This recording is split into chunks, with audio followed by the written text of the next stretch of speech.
We will call our meeting to order tonight. Renata, if you do the roll call, please. McEvers. Gookin. Yes. Miller. Here. English. Here. Evans. Here. Ettinger. Here. And we have Pastor Kevin Schultz here tonight. Kevin is with the Vine Church, and he's going to give us our invocation tonight.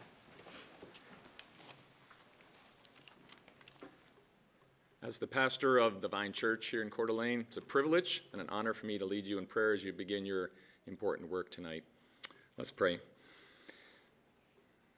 Lord God, be with these men and women this evening as they serve our city with their time and talents.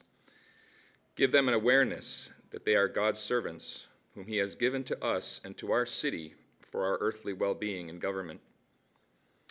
Bless them with the wisdom and courage to do what is right and just and fair, along with the spirit of cooperation and humility to work together for the common good. I ask you to graciously protect them and their families, keeping them healthy and safe.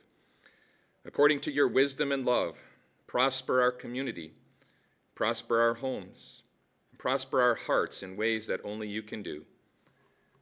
I ask these blessings in Jesus' name. Amen. Pete, can you lead us in the pledge, please?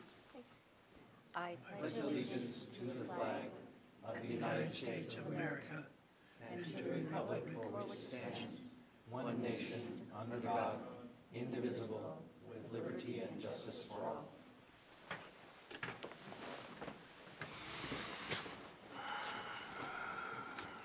All right, there are no amendments to the agenda tonight, so we'll move on to public comment. Anyone wishing to address the council on city business would have 3 minutes to do so.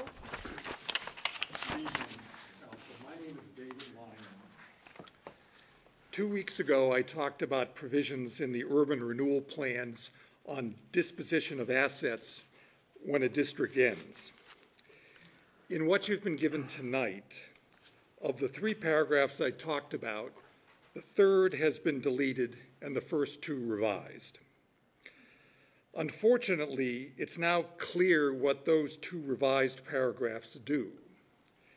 They give the Urban Renewal Agency a loophole to hold on to properties in a district long after the district ends, instead of conveying them to the city. The present version says, quote, "The agency may retain assets as long as the agency has resources other than tax increment to operate and manage such assets," close quote. Translation, the agency uses tax increment to buy a building, which generates rent.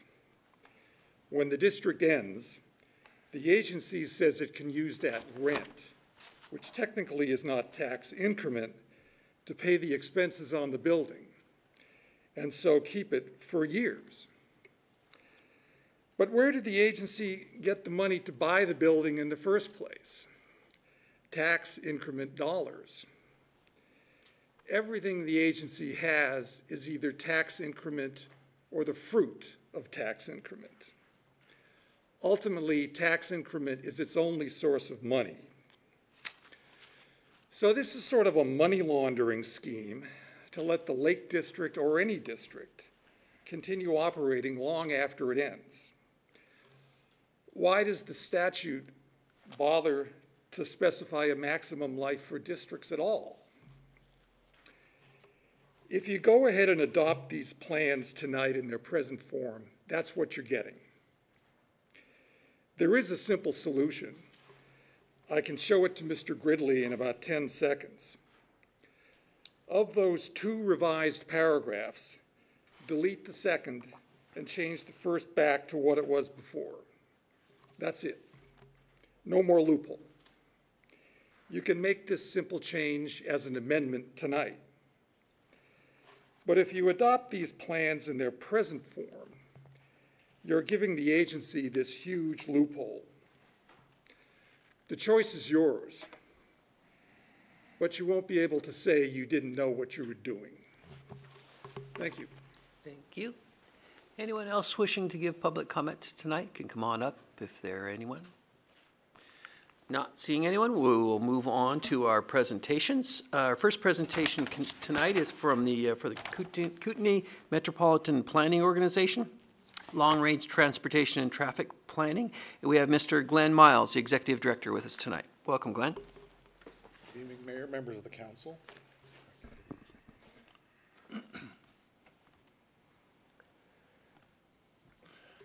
So what I thought I'd do tonight is, indicated in your packet, is give you a real brief synopsis of what CAMPO is, because a lot of people we don't know who you are, what do you do?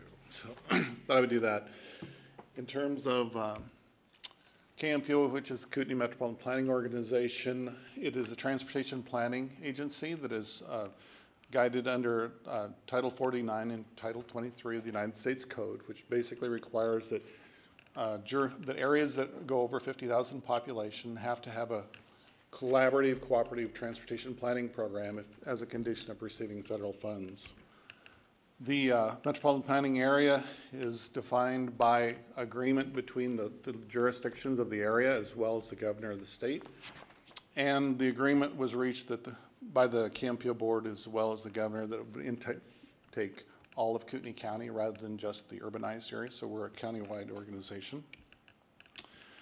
And the organization is the policy board of an organization established as a result of the designation process. And by joint powers agreement, that includes City of Coeur d'Alene, Post Falls, Hayden, Rathdrum, the 4 highway districts, Kootenai County, ITD, and the Coeur d'Alene tribe, or who are on the board.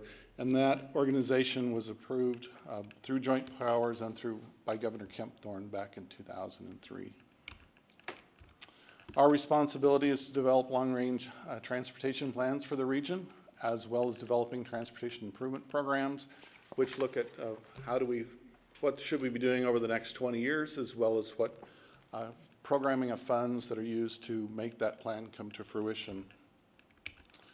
The process for developing the plans provides for consideration of all modes of transportation, so it's not just highways. It includes motorized, non-motorized, freight and goods movement, as well as how they work collaboratively together, and it's based on the degree appropriate for that region. So the region sets where those priorities are that we spend the most amount of our time. The planning factors, one is that we support the economic vitality of the region, that we increase the safety of the transportation system for both motorized and non-motorized users, that we increase the security of the transportation system, that we increase accessibility and mobility for people and for freight. We are charged to consider protecting and enhancing the environment, promote energy conservation, and improve the quality of life. Promote consistency between transportation improvements and the state and local growth that's planned. Enhance the integration and connectivity of our transportation system. And then promote the efficient system management and operations, and we'll talk about that a little bit. And then emphasize the preservation of the existing transportation system. So in summary, we cover all of Kootenai County, both urban and rural. We're responsible for developing the regional transportation plans. We're responsible for ensuring that all projects and programs being proposed to use federal aid funds are derived from a plan. We have to certify that the planning and the public involvement processes used to develop those projects are consistent with the public involvement policy. And then the CAMPO board has to develop a prioritized and financially constrained transportation improvement program. So a little bit of talk about the history, because I think this was in your packet. There's been a lot of discussion about the growth and development in Kootenai County. So I put together some charts that I think are pretty telling, going back to 1969, that shows that the growth in Kootenai County has gone up 340% since 1969. And when you compare that, the blue one being Kootenai County, and you compare that to the state, which is the green, and the U.S., which is orange, we're pretty much going off the charts in terms of the rate of growth for our area compared to even the state of Idaho.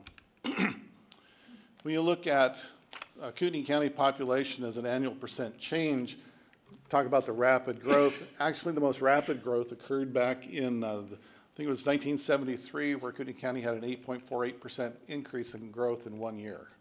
Now that had to rock just about everybody in town when that happened. But the lowest, we actually lost almost 1% in 1987. And right now in 2016, which is the most recent information, it grew at about 2.62%. Now, why is this relevant in the fact that money and inflation, where we were in the 70s and where we are today? So in 1970, the new house cost about $23,000. Now it's about $371,000. Average income per year was about $9,300. Now it's about $44,500. Gas was 36 cents a gallon. I actually remember those days. 2018 is now $2.93. The average cost of a new car was $3,900. Now it's about $35,000. 1975, Bill Gates and Paul Allen created Microsoft, and we've seen what's happened with technology since that time. Also, Interstate 90 was constructed through the cities of Post Falls and Coeur d'Alene to replace US Route 10, which is Celtice Way. So a lot of things have occurred, and that's when Kootenai County had a population of about 35,000 people. At the same period of time, the state gas tax, which is used to fund transportation, was running at about 7 cents a gallon, or went back in 1969, and it generally stair-stepped up until the 80s, and then it just flattened for a long period of time, about 15 years. And then it took this last jump. And one of the things I often ask people is, do you know what the current gas tax rate is for the state of Idaho? All jurisdictions get part of that gas tax. And I was challenged when I was back in Washington, D.C. not too long ago with a gentleman that works for Congress, one of the House staffers, said, so can you tell me what the gas tax in your state is? And I actually had to think about what it was. It's 32 cents. And his point was that if you don't know how much money you're getting in gas tax revenue for revenues, how can you come back here and ask for more money when you don't know what you're getting now? So 32 cents. Just remember that. So during that time, one of the things I did here is I charted out the price of fuel, and then the gas tax level is on the bottom, the low bar. And then through that time, I compared what the percent of the gas tax was to the price of gas. Because proportionally, you would expect it to be somewhat the same, but in fact, it's not. And every time back in the 70s, when I-90 was constructed, the gas tax represented 21% of the cost of fuel. And then over time, as the costs went up and nothing occurred, it started losing power to purchase transportation projects. And it got down to about 8%. Then there was a bump. And you'll see that every time that margin got higher than about 11%, major projects were done in the state of Idaho. And then when those projects weren't, when that percentage dropped, the number of projects fell off. So it's kind of an interesting thing. You get out here to the to the 80s, you'll see the price of gas went off the charts. The gas tax stayed, because obviously it's very challenging to say I'm going to raise your gas tax when you have heightened fuel costs. But we got down to about 6% of the fuel cost was actually the gas tax. And very little happened during that time in terms of transportation investment. The bump you'll see was when the US 95 improvements from Worley to Coeur d'Alene and then up towards the north, there was a bump even though we were down around the 6% range. That was because of the Garvey bonds, where the state of Idaho, through the state legislature, borrowed money from the government to do all those things. So it wasn't like there was more revenue. They just borrowed on future receipts that they would be getting from the federal government to pay that loan back. So we weren't really paying for it. We were just borrowing on the credit card to make those very much needed investments. And I think everybody's glad that it occurred. But nevertheless, it does show that the raise in the gas tax didn't help pay for those other things like they had been done in the past. So in terms of locally, I put when I-90 was constructed, but you see the population continues to increase to where we are today. And we've seen a lot of comments in the press. We've seen a lot of comments on social media about how traffic congestion in the area is like really getting bad and how things are tough. Well, I would suggest to you that part of that reason is that we're operating on a legacy system. Those things were put in the 69, 70s. There's been no major investments in making those improvements. So we have been mining the capacity of our transportation system since the 70s. And with the growth and development that has occurred in the area, we're using up that excess capacity, that legacy system that was built for us. And if you think back to my comment about Microsoft, you probably wouldn't be wanting to run the same computer that they built in 1975 to run anything today, but yet we're expecting our transportation system to provide the same service that it was providing back in 1975. So that, I think, kind of gives you a perspective of where the investments haven't occurred to keep the pace with transportation.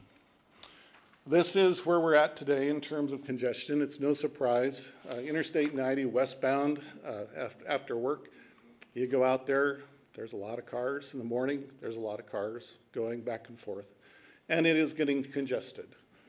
Similarly, I know that everybody loves Northwest Boulevard and I-90.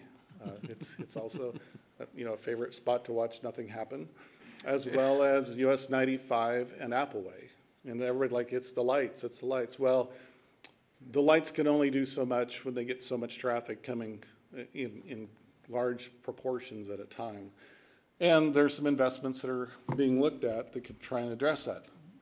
You saw earlier about the Transportation Improvement Program. This is the one that was recently adopted for 2019 through 2025. So we look at about a 5 to 7 year stretch of what's going to be done in our area by the highway districts, by the local jurisdictions, by ITD, by the county. And I just thought I'd go through a couple of them for you to kind of give you the order of magnitude. These are the near-term projects. For example, on Highway 53 at the Pleasant View, they're actually going to finally build the grade separation over there that will go over both the BNSF tracks, but then will also be a full interchange at Highway 53, so there won't be any at-grade crossings of either the highway or the tracks. That's about a $20 million project, and it's slated right now for about 2024 is when it actually, we have an application in to get it done the year after, next year or the year after. We'll know by December 18th whether or not that gets funded. The next one down is the Ramsey Road extension from Wyoming to Lancaster. It's about a $5 million project. It's scheduled to go underway in 2022. Another one that's going to be near and dear to everybody is that they will be resurfacing, grinding out and repaving Interstate 90 from the state line to basically Coeur d'Alene next year. You saw the crossovers that they've built out by Hutter. That's in preparation for that. That's about a $15 million project, and they'll be doing that all next year. The North Corridor access improvements, which are US 95 from Ironwood all the way up to Garwood. So they'll be doing the road at Wilbur from US 95 to Government Way. They'll be putting in better turning movements at a lot of the intersections, some new lights. That's going on. That's about $9.6 billion. Highway 41, it's a big project. They're going to be spending about $42 to $45 million of that project between 2019, 2020, 2021 to get that underway. They're also doing an interchange at US 95 at Highway 53, which is going to eliminate all the lights on US 95 from Lancaster, I think Lancaster all the way up to Sandpoint, or at least to Sagal. So they'll be taking out the Garwood light and the Highway 53 light, putting in an interchange that kind of puts that all together. That is no cheap project. That is about $50 million to do that project.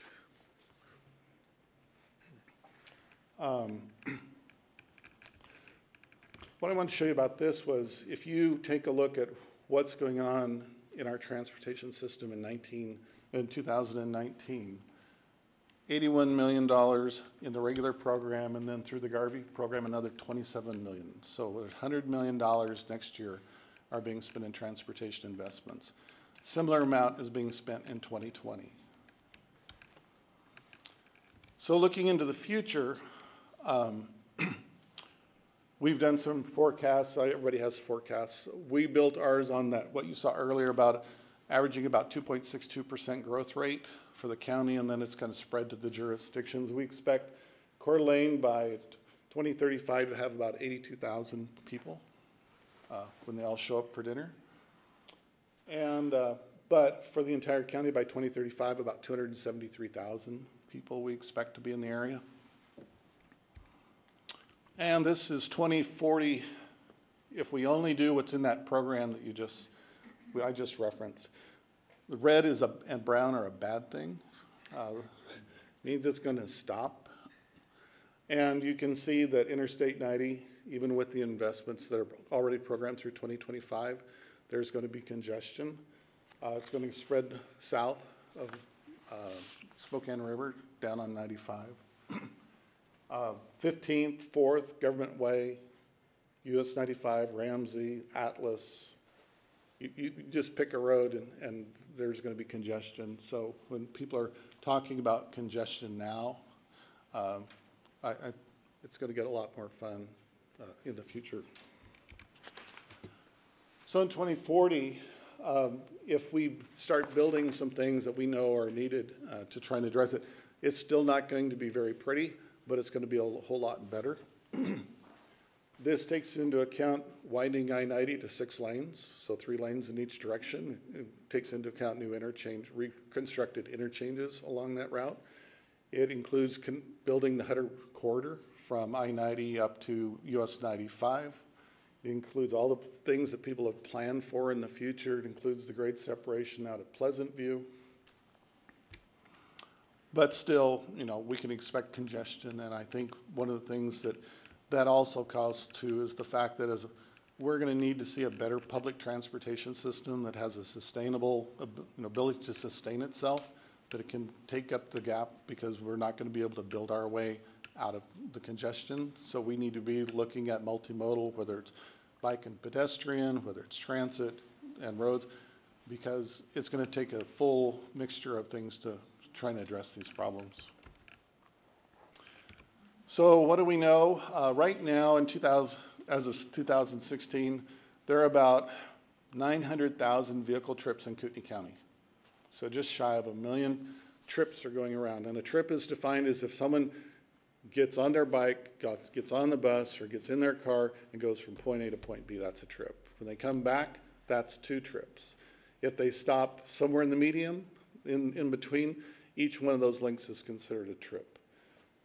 So there's about 900,000. In terms of vehicle miles of travel, just in vehicles alone, this does not account for transit, and it doesn't account for walking and biking.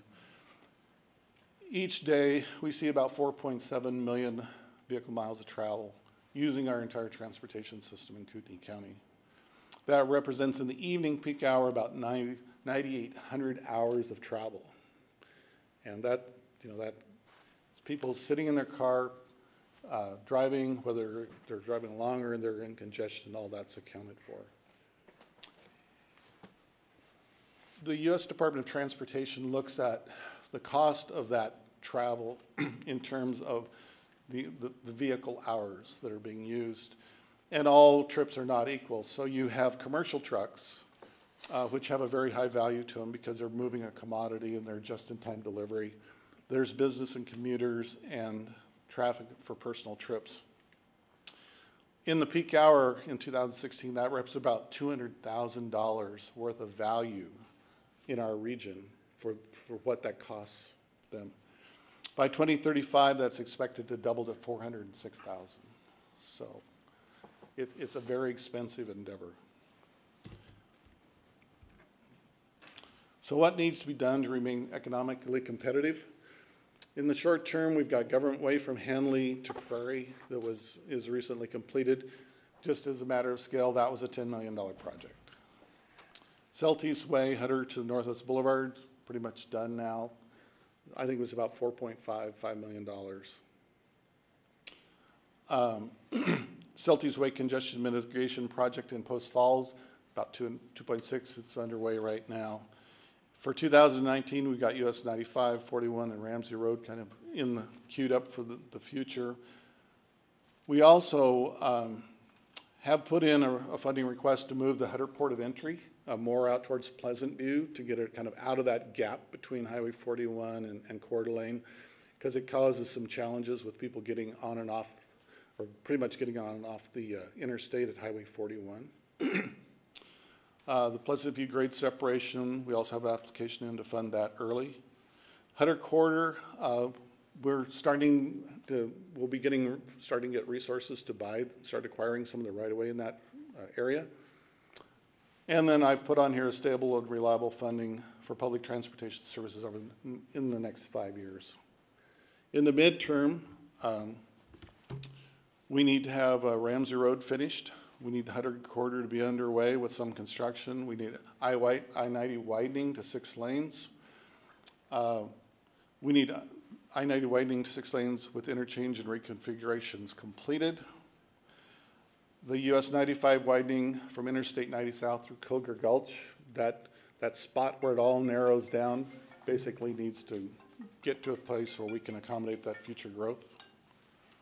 And then the Hutter Corridor construction with interchanges needs to be done in the next 15 years as well.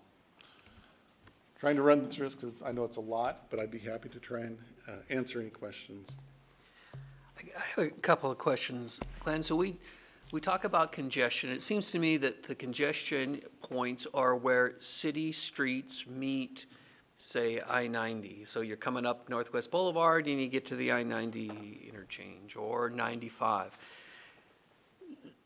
So I think we do a good job of our city streets, and we have a good handle on that. Who is in the leadership role that's going to address these congestion issues? Is that ITD? Because you have to have somebody that's driving the bus on these congested streets, so to speak, right? So where do we look as a body to, okay, you guys are going to lead us through and you're going to help these issues? Right.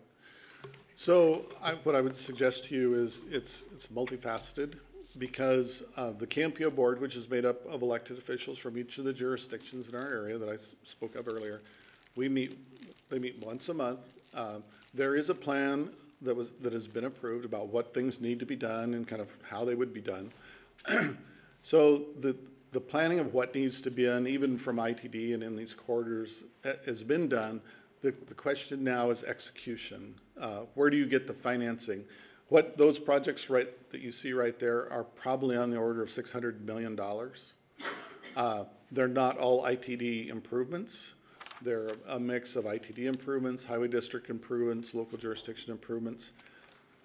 And so one of the things that I try and remind people is that you can have the best plan in the world, but unless you have the ability to execute it, Idaho limits local jurisdictions, as you know, for the number of local options that you can try and use to address transportation funding, whether it's for roads or whether it's for public transportation.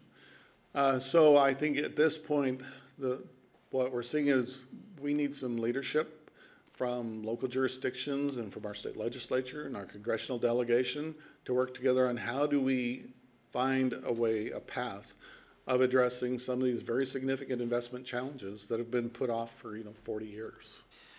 So Glenn, do you then go to Boise and talk to those folks down there? Do you talk to the legislators? And so we talk about funding, and I would imagine that funding was going to come through an increase in the gas tax. I mean, if you want users to pay their way, it's going to have to come through a gas tax. So do you have conversations in Boise in regards to that?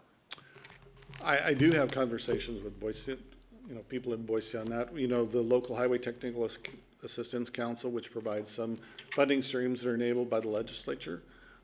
Congress allocates and appropriates funds to the state of Idaho every year. So we try and get involved in how those funds get allocated. And I think, ITD does a pretty fair job of trying to make sure the jurisdiction, all the different areas kind of get investments. We're seeing some very large ones right now. Sandpoint saw the Sand Creek Byway, which was a huge investment. But I think it's just a matter of making sure that when the discussion comes up about transportation, that we all recognize that we all need to be able to say, yes, we need investments in our transportation system. We know what we need. And we need to be a part of that conversation. I know when they increased the gas tax last time, it didn't bridge the entire gap. It still left a sizable shortfall. Right. And I sure would hope that they're going to address that shortfall in funding. And I know Dan has been our liaison from the city council to KMPO, and I just think that going into the future, not that it hasn't been an important job in the past, but it's going to be even more important for us to stay involved in that. Right. In KMPO. It's like doing the weeds. You got to stay on top of it. Yeah. And we haven't been doing that. Well, and I think it's getting elected officials, not just yourselves, but countywide and in the state legislature to recognize the importance that a transportation investment in this region is not only just to make traveling easier, but it's an economic engine. As businesses look at siting places, whether they're, whatever type of business that is, one of the first questions they ask by site selectors is, how's your transportation system? How long is it going to take me to get my product to the nearest interstate or the nearest U.S. highway? What infrastructure is in place to help me address my economic needs? And so when people understand how closely transportation ties into the economic vitality of a region, because let's face it, we're seeing businesses who are leaving major metropolitan areas to areas our size because they can't get their product to market in a timely manner. It costs too much for them to drive through congestion, and they're looking at other locations. And we need to be in a position to make those investments to remain economically, competitive. Others, questions for Glenn? Well, I appreciate you coming here and giving this presentation. It's just, it kind of sounds the alarm that we have a lot of work to do. We have a tremendous amount of work to do. Yeah, appreciate it. Thank you. Thank you. So we will move on to a presentation on a topic of self-funded insurance option for the city of Coeur d'Alene, and we have Mr. Greg Helbling here tonight. Greg. Thank you, Honorable Mayor and council members. Let's see if I can. We go from traffic to healthcare, two really encouraging topics. One crisis to the next, right? There you go. Okay, so my name is Greg Helbling, representing the Murray Group tonight, and so I act as the city's benefit consultant, and with me tonight is Nancy Shepard, Nancy Nelson, and Nancy is the account manager that works with the city, and we work with your insurance committee and with Troy Tymason and with Melissa Tosi to move things forward. And in our conversations, we have the topic of self-funding has come up, and so the purpose of discussing that is that the city has about a $5 million budget for health insurance each year, and we all know that we're facing inflation on that and trying to keep that cost under control. So to look at self-funding, to consider that, it would increase the cost efficiencies of the city's medical plan. And in addition to that, it would provide us some flexibility as consultants and as the city to be able to manage the plan a little bit better. Right now, you're kind of constrained to the insurance carrier's basket of offerings, and under a self-funded arrangement, then you might like Regence's their pricing with providers, but you don't like the reimbursements under their pharmacy benefit management program. And so you could unplug certain pieces and re-plug in some pieces that are the best that are available for your plan. And so with that, just to kind of take a look at your current funding arrangement, it's a prospectively rated, fully insured arrangement. And under that, the insurance carrier, they use their actuaries and they figure out how much, they try to predict what your costs are going to be in the future year. And then they convert that to a premium. The city pays the premiums. The insurance carrier pays the claims. And in the end, the insurance carrier accepts all losses and gains in that, under that arrangement. So what we're proposing is to look at a self-funded arrangement. And in this case, the city would purchase protection for catastrophic claims that would come along, and then also some protection when the total claims exceed the predicted amount, the expected amount. The city pays an administrator to pay claims, and then they pay for their claims on a weekly basis. And in the end, then the city accepts the losses and the gains. This is a little bit of a comparison of your current plan and a self-funded plan, and they don't look all that much different, but they kind of identify the areas where we think that there would be some savings for the city. So kind of working from the bottom up, you have the claims under the self-insured plan. You have your claims. You have broker consulting fees. There's administration that's built into your plan with the carrier. The carrier has a pooling charge, so a catastrophic claim would protect your future rate renewal. So if you had a $2 million claim, you might not be facing a 40% rate increase the next year. But in addition to that, then a fully insured, the carrier has a contingency and reserve that they have built into every premium that they offer. And that assures that the carrier has proper reserves, and it protects them for kind of the unknown and unusual year or years that might come up. There's a claims fluctuation reserve that's built into the premium, so if you have a bad year, they have a little bit of a buffer in there. Their job is to try to work in as many dollars as possible into that premium, and our job, and we've been pretty successful, is to push back against that and try to minimize the dollars that they add to the premium to protect themselves. In addition to that, there's state taxes that have to be paid, and there's ACA fees. So the Affordable Care Act has a lot of fees in it, and so under a self-funded plan, you can escape some of those things. You still have your claims, broker consulting fees. You would pay an administrative fee to have your claims paid. There's a stop loss premium, so like a reinsurance premium that would be very similar to your pooling charge that's in your current fully insured account. There's an actuarial study that's required by the Department of Insurance, and that would run somewhere between $16,000 and $20,000 a year. It has to be, it's part of the Idaho Code, it's required. And so the potential savings then would be, 4 to 8% in some of those comparable areas to the left that you would not have to pay. And so the purpose would be to try to capture those dollars.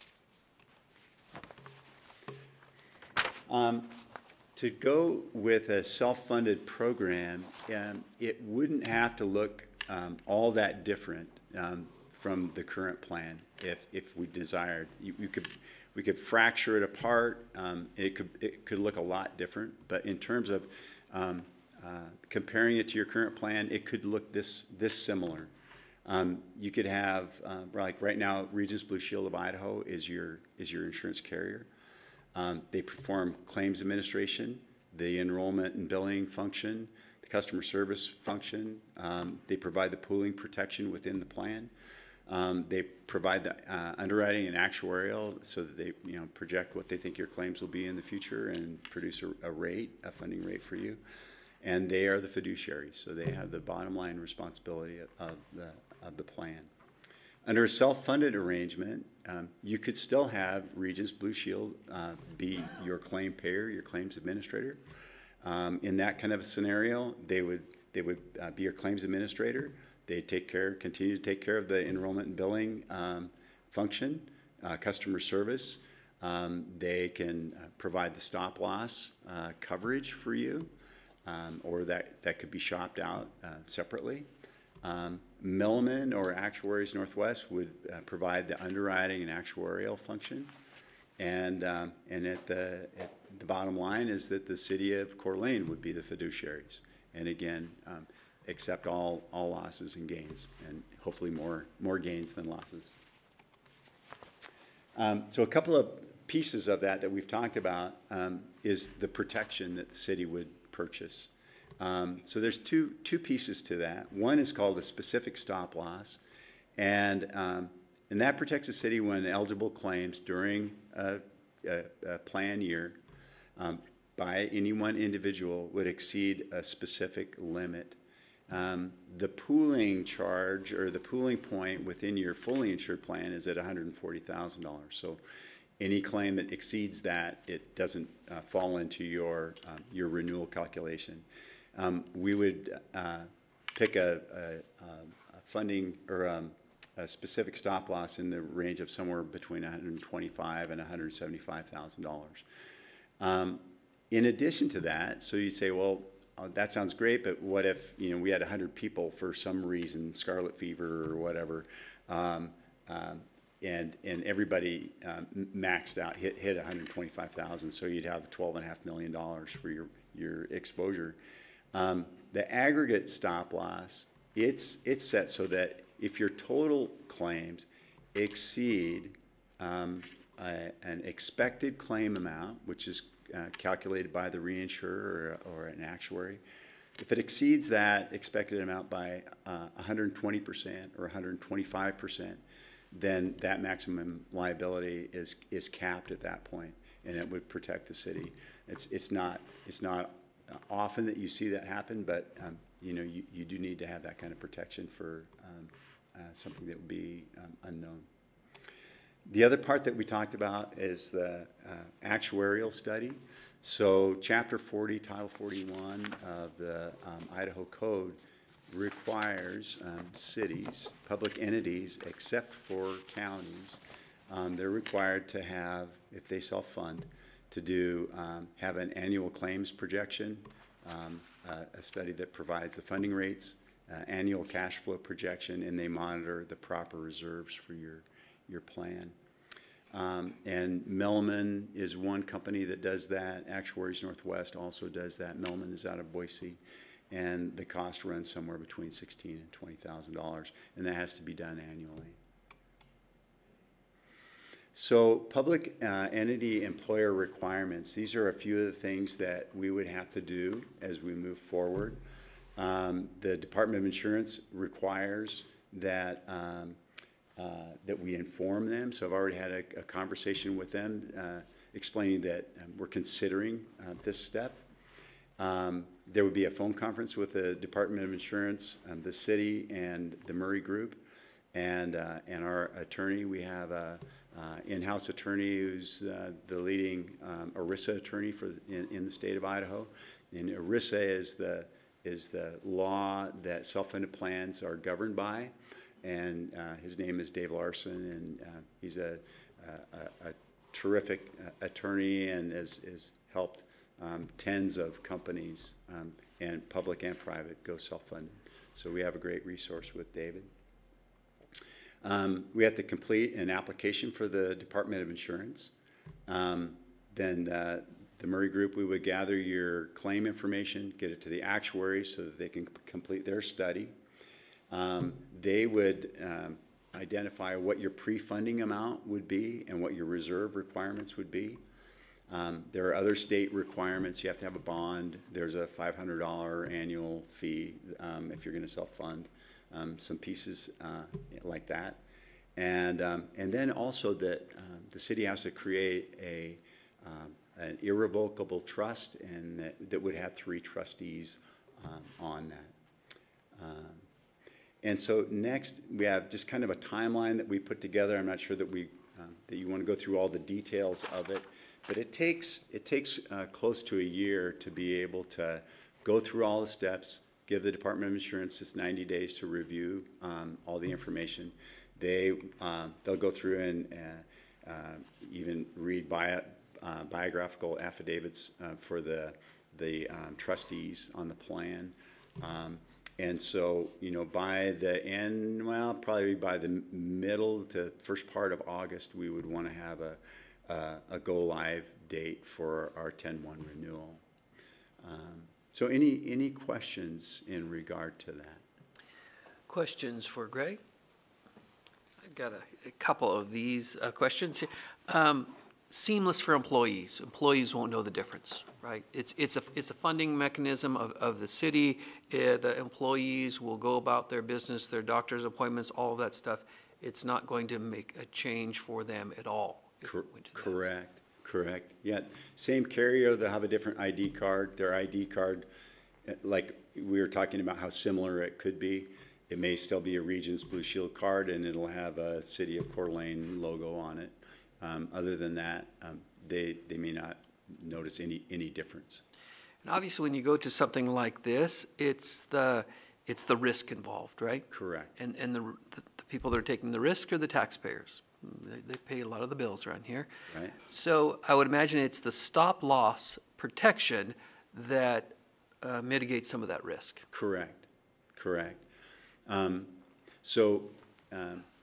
It not only you know is the wise thing that protects the city and the taxpayers, but you know, almost any self-funded plan is going to have that as a requirement, and it's also a requirement from the Idaho Department of Insurance for public entities to have those stop loss pieces in place. What Idaho cities currently have a self-funded? You know, it would be great if there was just a list, but so I've done a little bit of research on it. City of Lewiston has been self-funded for about 17 years. City of Boise, the Boise Fire and Police Trust is self-funded. Nampa, City of Caldwell, City of Chubbuck. Right now, the City of Moscow is in the process. They're looking at a go-live date of March 1st. And so those are some cities in the area. Kootenai County also is self-funded. Bonner County, Bonneville County, Jefferson County, and I'm assuming a lot of other counties that I just can't get the information on. The statewide school trust that has about 126 school districts in it, that's a self-funded trust, as well as the GEM plan and the IIA plan, University of Idaho, Kootenai Medical Center. So those are some of the other companies that are doing that. So a question for Troy, if this is something that council would like to take to the next step, it isn't scheduled to be a voted on item tonight, whether council moves it forward, but what do you see the next step if it's, and obviously you've met with Greg, you've been heavily involved in insurance for many, many years, and this is something you wouldn't have brought it forward if you didn't think that it was worthy for council to look at. What do you feel would be the next step? Thank you, Mr. Mayor and council members. Yes, the Insurance Committee, which is made up of all the represented groups, has been looking at this. We've been looking at ways in which to continue to keep the dollars here for the benefits and not pay it to an insurance company. This city has a very good history of very low claims. And so what we're bringing it to you for is discussion items, to talk with your colleagues, to understand that one of the big steps is that actuarial study, and that is not in your financial plan.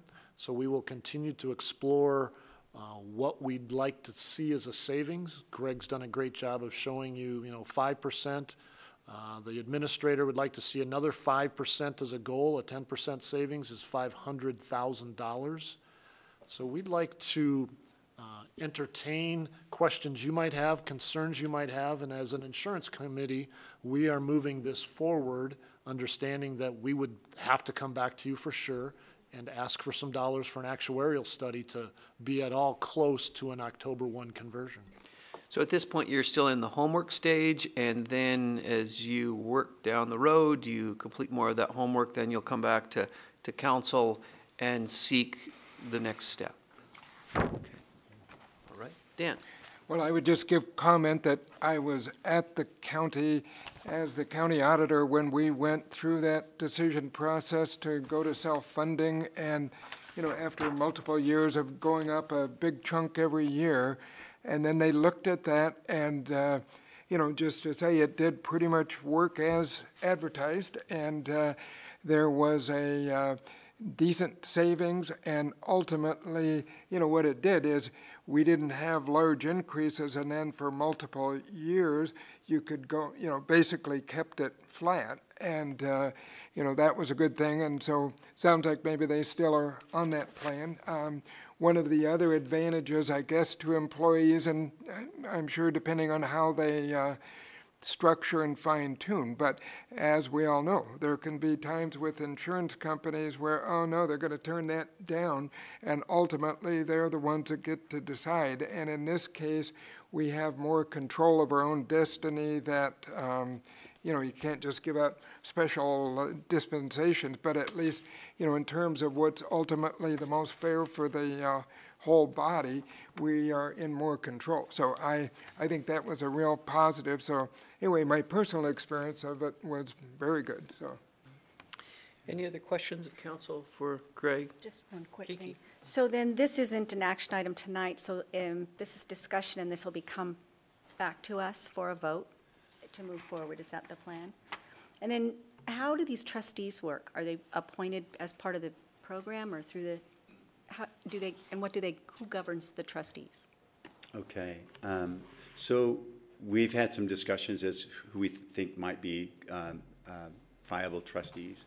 And so, you know, it can't be your top administrative people, but, you know, I think that we have a couple of folks inside that we think would be good trustees. So it's typically staff members from the city? Yeah, yes, so we thought we would probably have a couple of staff members and then a representative from the insurance committee that is familiar with self-funding.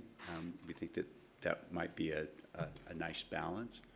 And I think that they're people that would be able to pass the Department of Insurance SNP test. Good. Okay, thank you. In this, I think, you know, if you look at the timeline, you know, there are certain things that we need to keep moving ahead. And so what our plan would be is just to kind of be moving through this process so that we, you know, keep up with the timeline.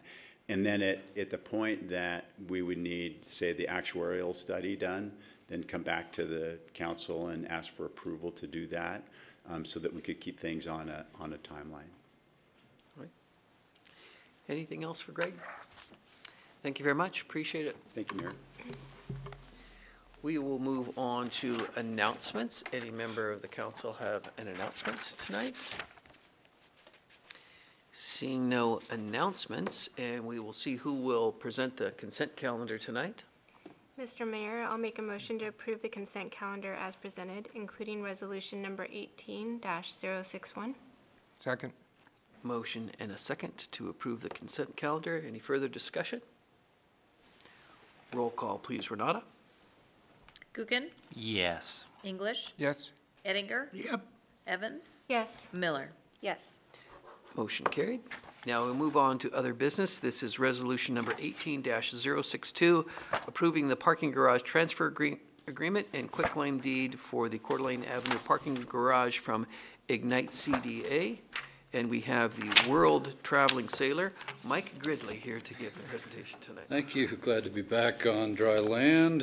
I'm pinch hitting for Randy Adams, and this is a fairly straightforward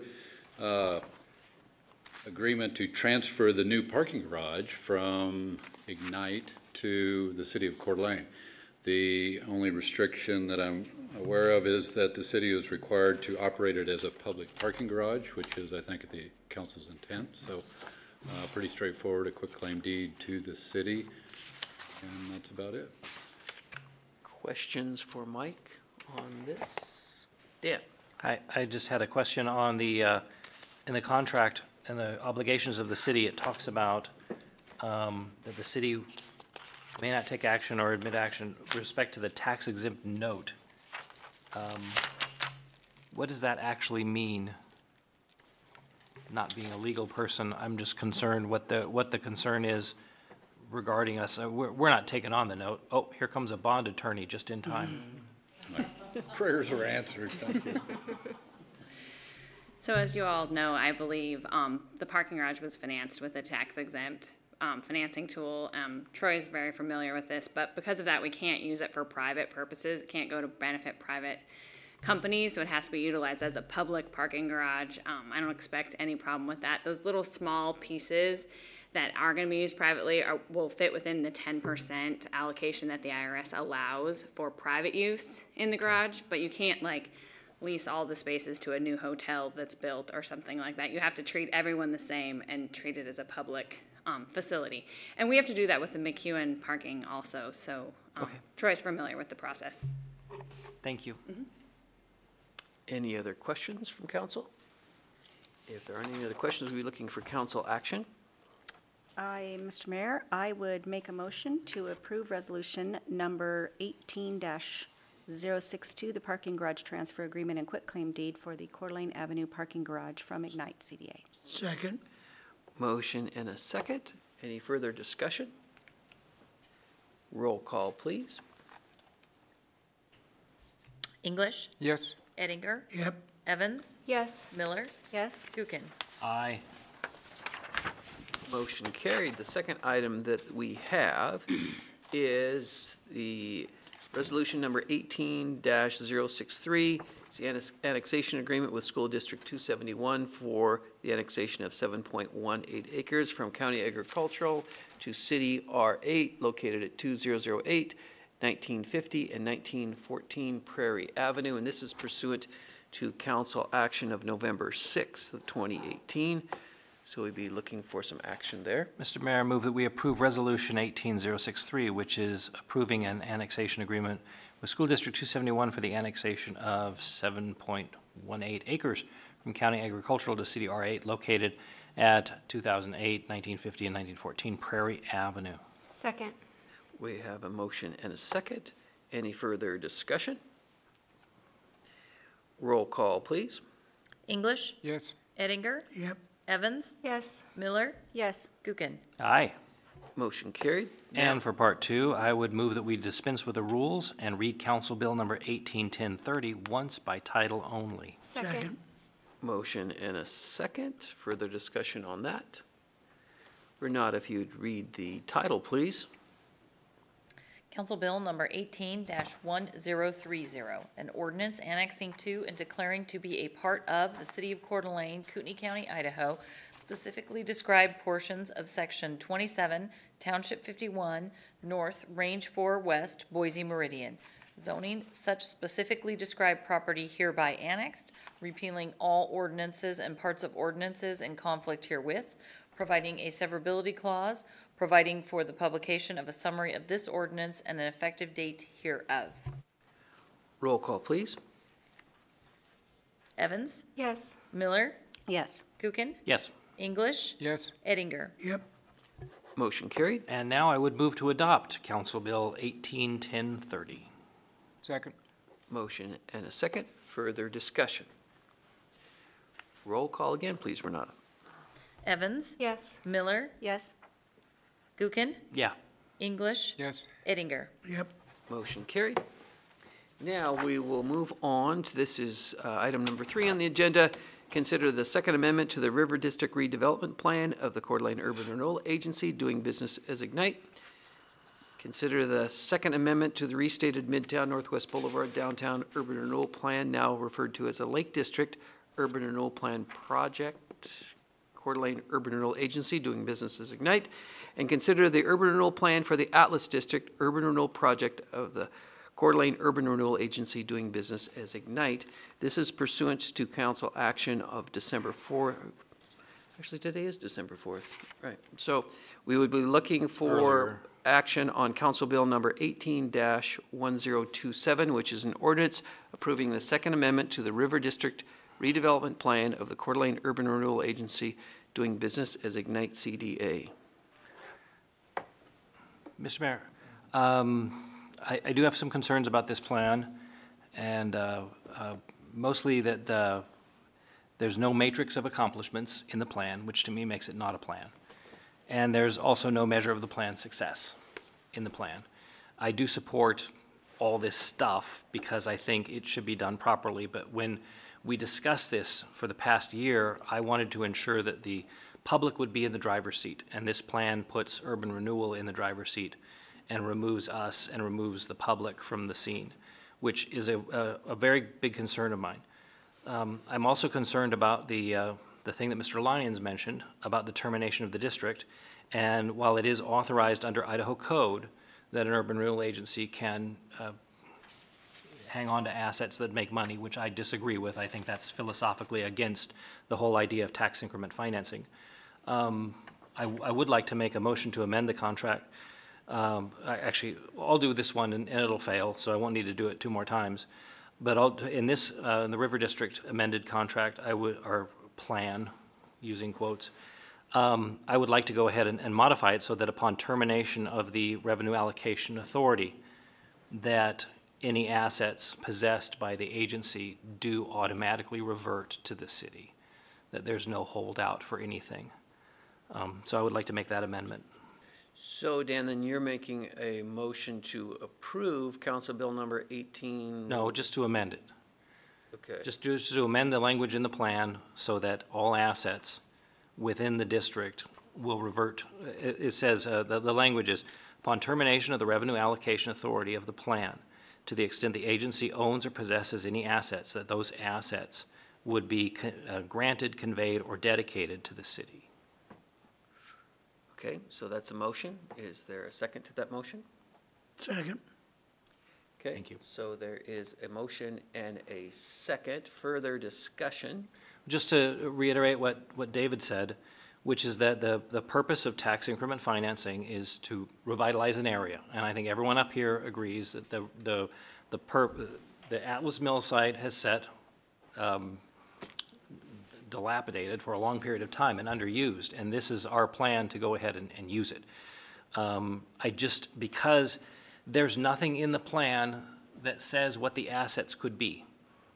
And that's the problem I have, is if they said, here's the thing and here's the thing, if they were specific and said, these things in the plan, we want to maintain them as an urban renewal agency. Because nothing is stipulated here, nothing is specific, I do not want to grant them authority to create something specific.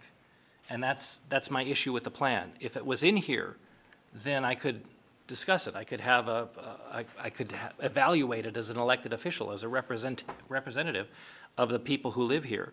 But just to give them carte blanche to say, over the next 20 years, do something, and if that something's still making money, keep it. I don't want to grant that kind of authority. I think the history of urban renewal in this town is that they do things that are not been stipulated in a plan, which gets them into trouble and gets them into a lot of hot water. That's why they had to change their name from LCDC to Ignite, because there was a lot of public pressure on surprise things. I just don't like surprises when it comes to government and the millions of dollars that this thing will be taking in over its lifespan. And there's nothing in the plan that really says what those things will be. So then, I might have to ask Danielle or Mike a question here. Danielle, maybe if you could come up for a second. So what Dan is asking for, he's made a motion, has a second, is to restrict that language. The disposition. The disposition language. I guess that, we just disposed, an asset was just transferred, the parking garage was just transferred to the city. And under this language, whatever asset would have to produce revenue. I don't think that there's ever any plan. I don't think there's anything at the end of these urban renewal districts. Could be, but I see your point, Dan, is that you kind of want to close whatever loophole. I don't, there may be a tiny loophole there. I don't know if that loophole would ever be exercised. I always think that city council has the final say in that anyway. But Danielle, maybe you could explain a little bit of the reasoning behind that language? I think that there's a couple of reasons for the language. The first one is if there was some sort of a revenue generating facility that made sense to not be handled by the city. I mean, you know, we tried to give the parking garage to you guys sooner and Troy wouldn't take it. So there are instances where the city doesn't want to be the owner or manager of a certain type of property, a certain building, like I can think of like an incubator or something like that, where the city wouldn't want to own and manage those leases. They would prefer to have the agency continue to do that. There's also the possibility if there was some sort of something constructed that made more sense to give to another public entity, like maybe to the county, if there was some sort of, you know, solid waste situation or a fire district. I guess there wouldn't be that in Atlas, but I think that those are the kinds of things that are being contemplated. I don't think that the agency has any intent to keep property. I mean, based on what we're expecting to develop out there, you know, the most likely thing to be developed that would be owned, you know, the ownership would be retained by the agency would be park space, and that would obviously be transferred to the city for maintenance and operation. And I agree with you 100%. I think that's good. If it was stipulated in the contract that that was what you were going to do, then I could make a decision on it. But otherwise, making it open-ended and saying, well, they could do this or they could do that, or they could, you know, to me, that's how they got into trouble. You know, that's why you have a plan, is you say, this is what we want to do, and we know, because we've been hearing from the public for a year, we know what we want to do out there. But the plan overall is just a little too vague when it comes to that one item. What is it? What is it you guys are going to hang on to? We don't know. And the mayor mentioned that, yeah, you know, the property that's in the Lake District, we're going to call it the Lake District, downtown Lake District, that's going to be closing in about 3 years, and the assets will revert to the city. But at our last joint workshop I said, well, those assets are going to revert to the city. And the response I got back from the executive director was, well, maybe. And I'm like, well, wait a second. So what are you guys going to hang on to? And I know the code allows things to be hung on to, but I want to know what they are. So Danielle, another question is that in the proposal, does the piece of property, if an urban renewal agency wants to hang on to something, it has to be revenue producing? Right, because they won't have any tax increment in that area. You know, once the revenue allocation area is closed, there's no funding source for that other than a revenue generating facility. I mean, the prime example of that occurring right now is down in Boise with CCDC. They own and operate all of the parking garages in the downtown area, even though that downtown revenue allocation area is gone. The city of Moscow also has a piece of property that their urban renewal agency retained ownership of that's being leased to different entities. So it is something that has happened occasionally in other cases. I mean, it's certainly not the intent of I mean, as you and Dan know, that's not the intent of the Urban Renewal Board, but it does provide the ability to do it in the right circumstance to the extent that arises. And that's why we have a plan, so that we know what those are. So I'm thinking of property in the Lake District, for example, that the Urban Renewal Agency has. It has some land over here in Young Avenue. It has a couple of lots still remaining on Park. It has some land in Midtown. Of all of that property right now, then they have the building still on Lakeside. We actually, well, we have one property on Lakeside still. We closed on the other one today. Right, yeah. So of those, 2 of them would only fall under the classification of producing any revenue, and it's a small amount of revenue. The one building that Urban Renewal owns in Midtown, and then the property on Lakeside brings in a small amount of revenue. The bare land would not be eligible for the Urban Renewal Agency to keep because it does not produce any revenue. Is that correct? Right. The agency wouldn't have any revenue to support the ongoing operations and maintenance of it. Yeah. Does it do anything to the plans if it is just stipulated? And we've got a motion in a second.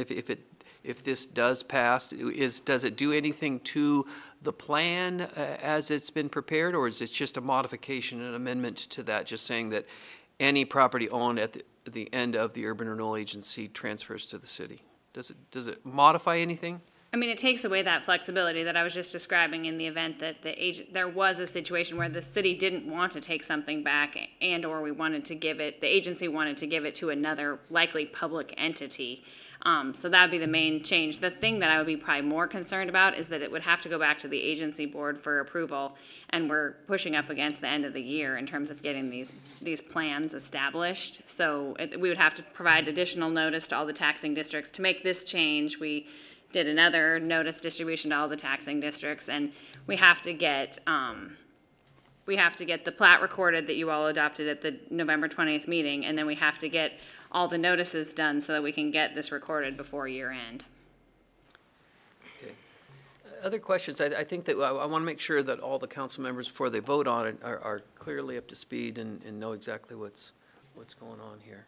Well, I would just give feedback that I think it is an appropriate level of flexibility. I think there's a lot of kind of sideboards and safeguards in the process, but you know, you can have a plan, and that's going to give you some guidelines and maybe even some pretty specific guidelines, but you can't anticipate every action into the future and what may be of the benefit to the public, in that board's opinion, who's serving on it at that time.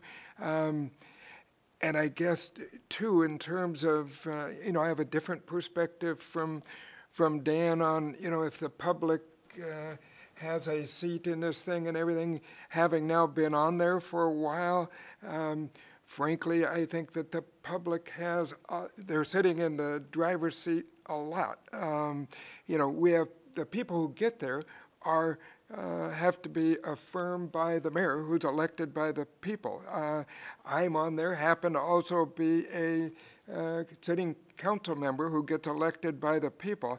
I have never been part of a public board that I can recall that during their meetings actually has 2 times for public input. So, you know, before I was there, you know, could see things and read about it. So actually, I think it's one of the more kind of visible parts of the process that we have. So I'm comfortable with this. Okay. Kiki. Just quickly, so I'm clear, Danielle, so if we vote yes to remove the language that Dan suggested, and I think you have a really good point about where government should be and what the place is, but if we vote yes to remove that language, in the future, at any time, that doesn't allow a council, a current sitting council and a current urban renewal board to determine what they wanted to do with that property. It would be locked in that it mandates it come back to the city. So there would be no latitude. Is that correct? That's true, with the change to as proposed by Dan. But an urban renewal plan can be modified at any time. So if it was something that came up later, it could be brought back to council to amend the plan. I mean, this is, look at the front of the packet where it says how many times this thing's been amended. So if something did come up 15 years from now, they would be able to approach and say, hey, by the way, we want to do whatever, one of those items, Danielle. I would feel better if it was in the plan now. I guess, Danielle, I'm a little concerned with the timing, because we're kind of up against the timing. But, and if Dan, if you're right, if this is something that can be amended and we study it further, it could be changed down the road. I just don't know that we have enough information from my perspective right now. But you guys are the ones that are going to vote on it. But I would hate to delay this any further. We've been working on this for quite some time. This could very well be an issue, but maybe we need to study it a little bit more, and it could be amended. I think that time is of the essence right now. There isn't anything, I mean, the district doesn't close, the next district doesn't close for 3 years, so there is further time. If we want that to be studied more, it can be. So at that, I'm sorry, I didn't mean to. Go ahead. So at that point, if we felt like we want to go this way and put a little bit tighter of a lockstep on what happens in the future, we could add language back in that would dictate there had to be specific facilities and what could be amended and what could be transferred to what entity. So we still have an opportunity to add the language back in down the road in the form of amending the plan. Even if we leave it in there right now the way it is. I just want to be clear that that's. Is that correct, an option. Danielle? You could amend that language, yes. Later down the road, if council felt that it was necessary. Okay, I'd like to withdraw my second. Okay. You just vote no on the motion. All right, so I guess we could just vote. So so you're going to withdraw the second, so then Renata, is that, you're the rule keeper here. Does that follow your rules? That one might need a Mr. Gridley input. So we had a withdrawn second. Does that pass your approval? I think you could go either way, but why don't you go ahead and vote on it? Okay, since so we had a motion and we had a second. Do you want to do a roll call on that, Renata? Yeah, so motion and a second, so we will have a roll call on that motion. Evans? No. Miller? No. Kuchen? Yes. English? No. Eddinger? No. Okay. So that motion goes down. I'm sorry, Dan. But, Good, it was a good but try. thank you, Ron, for at least letting me bring it to the light of day. It is a concern of mine, as the mayor has told me often, my favorite four-letter word around here is plan. Yeah, plan. And I, thank you, Ron, it was good for discussion. Yeah. So I appreciated it too. So now we have some work to do here. So if we get some council action on the ordinances. Mr. Mayor, I move to dispense with the rule and read Council Bill number 18-1027 by title twice only. Second. Motion and a second. Any further discussion on that? Renata, if you could read the title, please. Council Bill number 18-1027, an ordinance of the City of Coeur d'Alene, Idaho, approving the Second Amendment to the River District Redevelopment Plan Urban Renewal Project, which Second Amendment seeks to de-annex certain parcels from and add parcels to the existing River District project area, which Second Amendment includes revenue allocation financing provisions, authorizing the city clerk to transmit a copy of this ordinance and other required information to the county and state officials and other taxing entities, providing for the repeal of conflicting ordinances, providing severability, approving the summary of the ordinance, and providing an effective date. Roll call, please.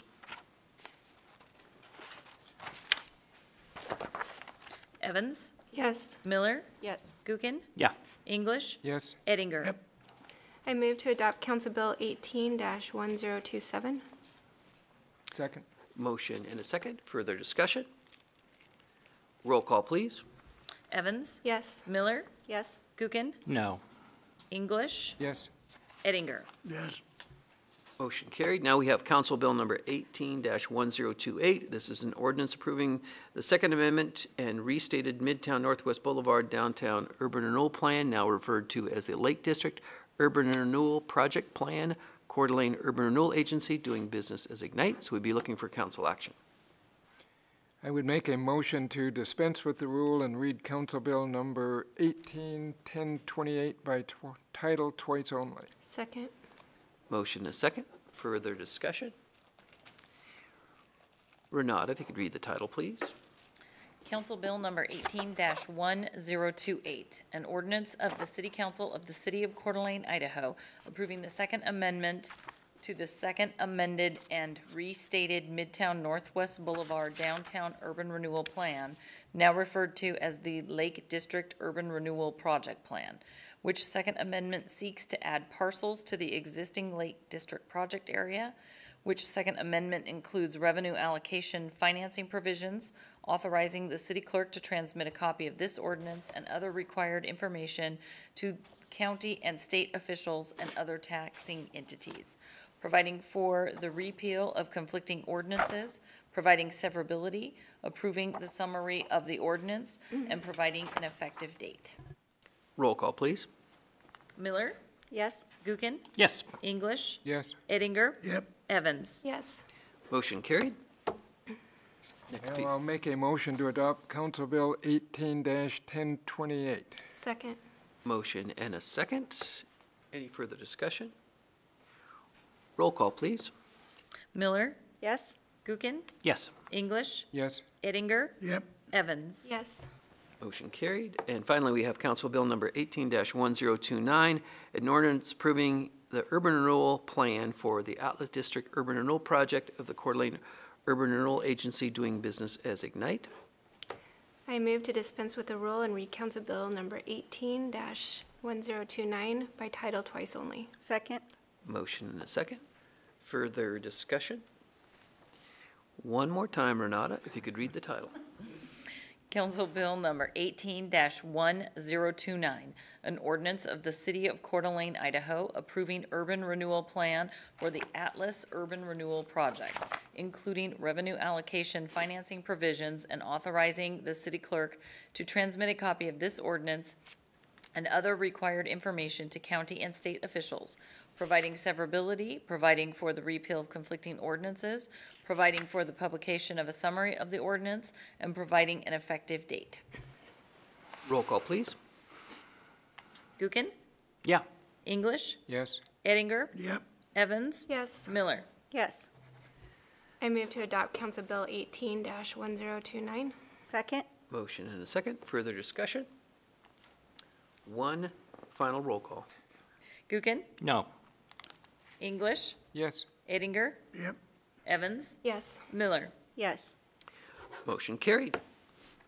And the next step, Motion to adjourn? Oh, there you go. Second. motion and a second to adjourn. All those in favor? Aye. We are adjourned. Thank you, everyone.